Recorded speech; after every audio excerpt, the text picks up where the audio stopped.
invitado genial acá. Sí, hola sentado. Julio, perdón, tuvimos un rato, pero había chivos que decir. ¿Cómo estás, Julio? Él es Julio Vilches, docente ya jubilado de nuestra querida Facultad de Artes, director del Departamento de Cine.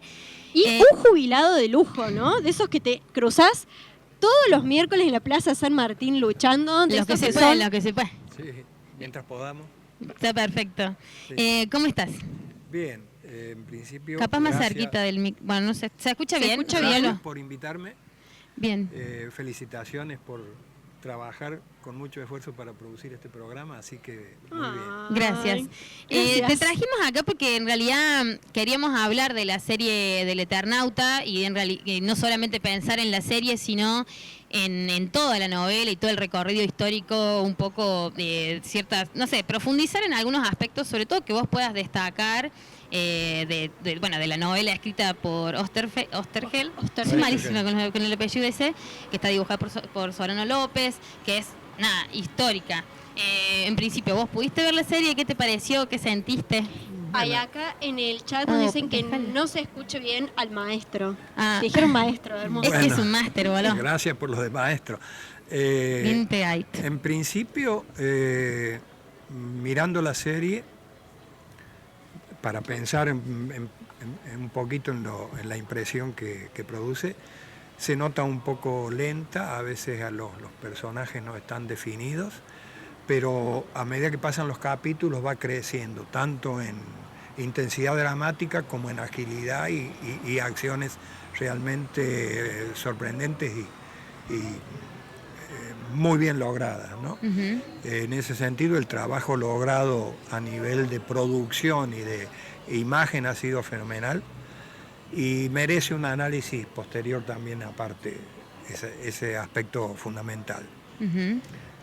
Y con respecto a lo que es la serie, la historieta, ¿no? La historia Claro. que le da origen, hay que pensar primero cuál era la situación del mundo y de la Argentina en ese momento. Estábamos en plena Guerra Fría, la sensación de que en cualquier momento podía haber una cosa extraña cayendo del cielo, una bomba atómica, una invasión. Para tirar el dato, perdón que lo corte, pero hacen a la historieta gráfica entre el 57 y entre el 59. Claro. Veníamos del 45, final de la Segunda Guerra Mundial y plena Guerra Fría. Y en la Argentina particularmente, en el 55 se da el golpe de la revolución fusiladora. Exacto. Contra Perón, y hay un hecho que es muy conmocionante, que es el 19 de junio del 55, el bombardeo a Plaza de Mayo por aviones de nuestras propias Fuerzas Armadas. Eso produjo un impacto tremendo y una sensación de no sabíamos qué iba a pasar, ¿no? Después pasó Sí, y lo además que pasó. como estar medio alerta, porque no sé qué va a pasar, puede pasar algo bueno, sino como una amenaza. Y eso digamos. se refleja en el espíritu y en la temática del Eternauta, ¿Usted ¿no? pudo leerla cuando salió o fue No, tiempo cuando después? salió, para No. que no lo maté. Cuando salió era muy joven, pero cuando... No, Era adolescente. yo tenía poquitos años cuando Claro. salió, pero leí algunos capítulos después, no teníamos fácil acceso Claro. a las revistas. Además salía de apartes. capítulos, Claro. 3 capítulos por semana salía. Claro. Ay, qué ansiedad, nada que ver con una serie. Eso fue Hora Cero semanal, ¿no? La revista fundada por Oesterheld y otros compañeros que empezaron con esa publicación. Uh-huh. Hay que recordar que Oesterheld también tiene otros personajes y otras historietas que son significativos para entender esta otra, como fueron Ernie Pike, un corresponsal de guerra durante la Segunda Guerra Mundial, sumamente humano y que ve la guerra más como una atrocidad Uh-huh. incomprensible de seres humanos matándose de esa forma, que un noticiero Claro. de la guerra. Y después tiene Sargento Kirk, que es un soldado de línea de las fuerzas del ejército argentino que recorrían la Patagonia expulsando a los originarios y quedándose con las tierras, que ve como seres humanos a los propios pueblos originarios, es decir, que hay una raíz, y a sus compañeros, ¿no? A sus compañeros soldados. Hay una raíz muy humanista que justifica la mirada de Oesterheld después, que no es una mirada partidaria como va a ser después, pero sí Claro. humanista y universal. Bueno, hay que destacar que el autor está desaparecido todavía, desaparece en la última dictadura militar, a raíz de estas ideas. A consecuencia de sus publicaciones, sobre todo las del 74, 75. Claro, porque y su militancia, él militaba en Montoneros también. Sí. Claro, no solo después de grande empieza a organizarse incluso con sus hijas y que también son desaparecidas. Las hijas son antes. Claro. Que 4 hijas militantes, desaparecen. 4 hijas desaparecidas. Y en este momento, a raíz, por ejemplo, de la serie y de todo el auge, se empezó una campaña por la búsqueda de los nietos. De sus hijos y de sus nietos y sus restos. Y 2 nietos quedaron sobrevivientes. Y uno de los nietos es asesor de contenidos de esta serie planteada. Sí, sí, sabía, estaba bueno. Perdón.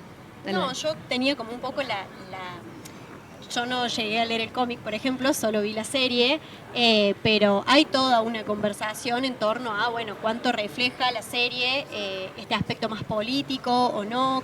¿Cómo lo ves?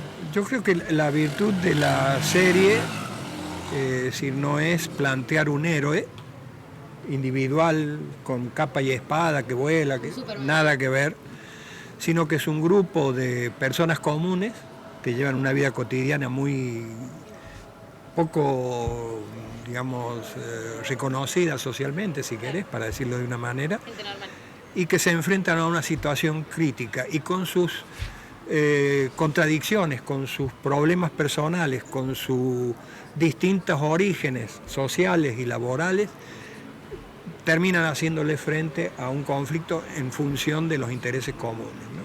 En función de todo, de una construcción de un héroe colectivo. El héroe en grupo, dice. Sí, a mí me parece que lo que tiene de reivindicable, además de la misma producción y qué sé yo, que ahora se empiece a hablar mundialmente de esta creación, que queda como el eslogan de nadie se salva solo, y es como gracias, gracias, porque es como contradictorio con todo lo que viene diciendo el gobierno y toda esa cosa. Yo me gustaría referírmelo después, pero me gustaría hacer una referencia particular sobre el Eternauta, ¿no? Que tiene que ver con esta construcción colectiva. Adelante.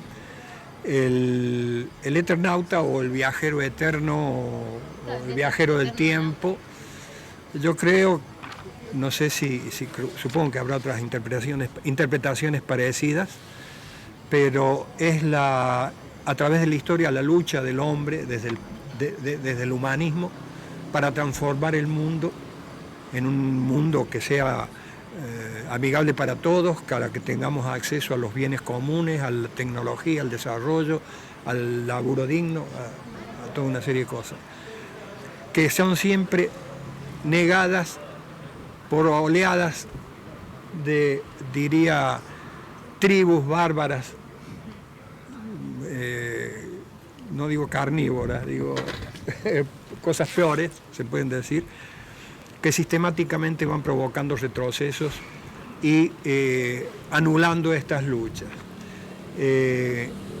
Eso se refleja muy bien y explica la posición de Oesterheld y por qué la resonancia que tiene a nivel popular en el momento de su emisión como historieta, y hoy la repercusión que tiene como serie televisiva. Incluso no solo en Argentina estuvo todo el fin de semana siendo parte del top, sí, pero más visto, pero también fue a nivel mundial. O sea, hay que reconocer no solo que la producción es buenísima desde el punto de vista técnico, que después podemos ahondar en eso, sino que empalma también con una situación internacional, con mucho individualismo, el auge de las derechas, y la verdad que nada, se suma a la conversación de una forma muy interesante, aunque no haya sido el objetivo principal. Yo escuchaba, por ejemplo, una entrevista que le hacían Stagnaros, no quiero estar diciendo mal el apellido, donde él dice, empezamos a rodarla en 2018. Probablemente el mundo en 2018, cuando la empezaron a grabar, era otro, pero realmente cayó.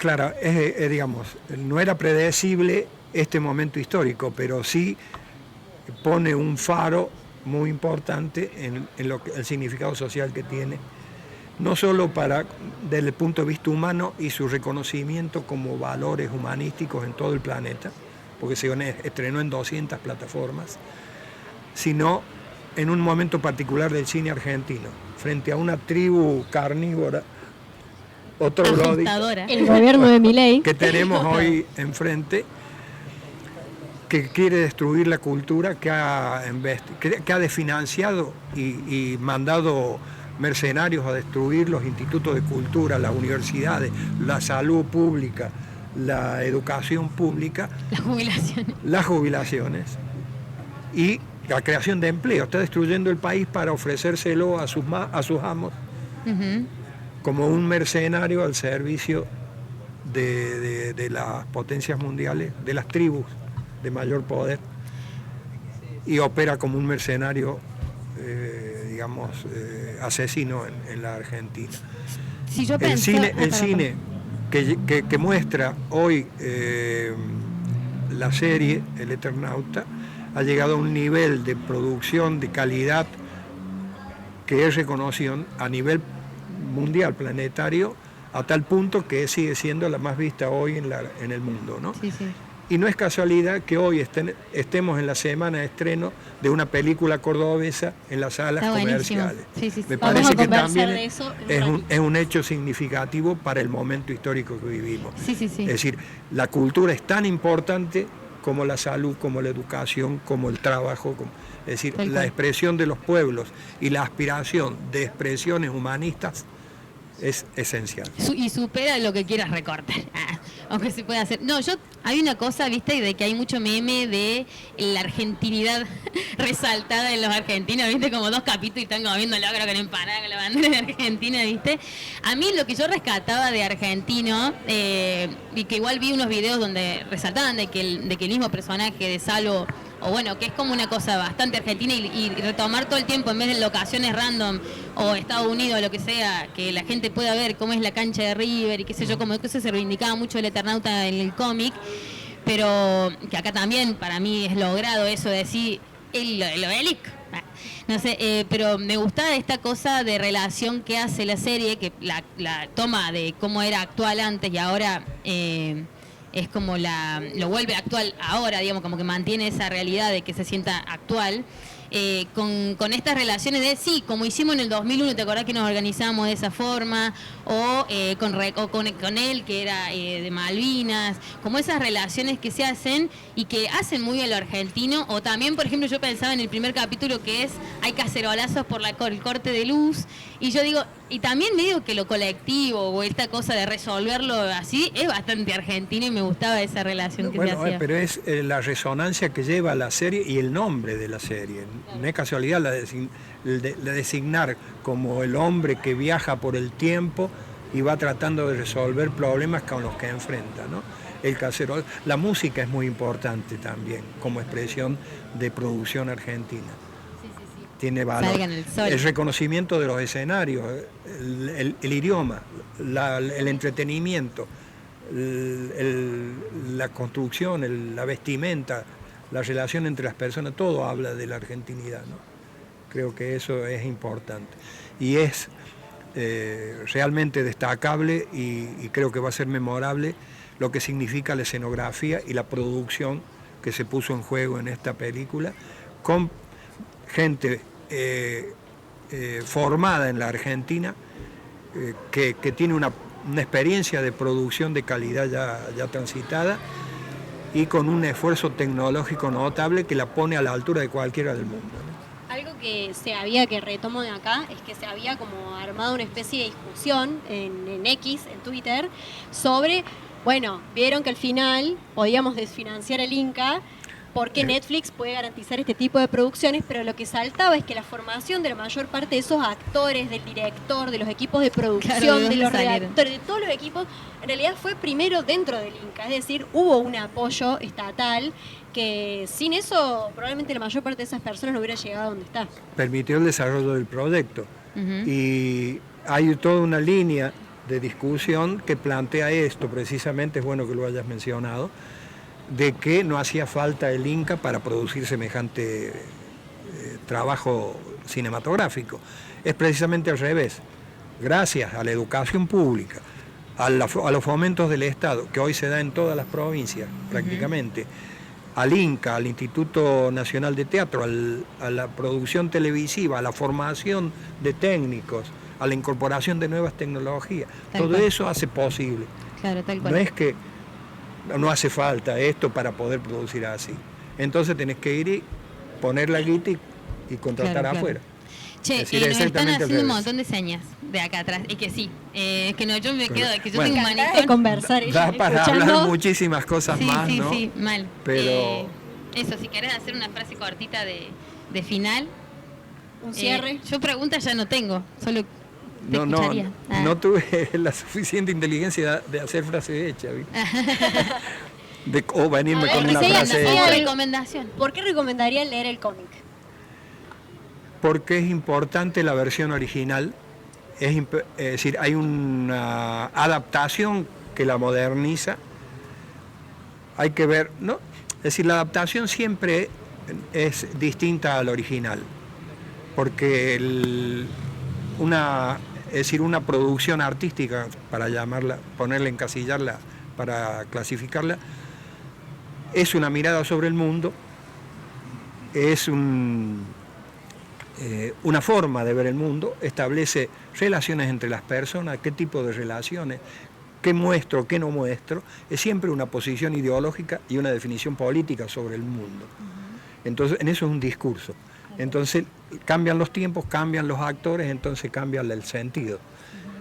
Pero es importante leerla para entenderla, es importante leer la historia. Además, un género que hoy está planteado en televisión, en las plataformas, en el cómic, en el dibujo animado, ¿no? Es decir, es la misma esencia, pero trasladada Sí, a otro naturalizadísima. modo También nos de verlo. despierte otras reflexiones, porque hay que reconocer, no sé si les pasó, que nos la maratoneamos en un fin de semana y así como las plataformas a veces tienen esa dinámica de lo que uno ve tan rápido, después rápidamente se olvida y pasa a otra cosa. La el cómic. reemplaza a otra promocionada merecida. como más exitosa o hay que dejarla Sí. de lado. Está pasando Pero bueno. con el cine argentino. Es decir, las salas de cine están administradas por empresas internacionales. Entonces ellos tienen agendado el calendario para todo el año. Entonces entrar una película Está re argentina difícil. o latinoamericana ahí es un problema, es una pelea. Y te la ponen 4 días, te dejan estrenar 4 días y después ¡fum!, la barren. Está bien. Entonces de 100 películas argentinas producidas vemos 5. Que duran Después poquito, sí. lo usan como arma para decir, vieron que el cine no sirve, que no hay ninguna de éxito, que no se ve. Tal cual. Exactamente al revés. Bueno, Hay tenemos tema- mucho para para pensar. pensar. Hay tema para... Sí, sí, para rato. Me interesa que sea un Gracias. invitado regular del programa. Mal, columna. Ah.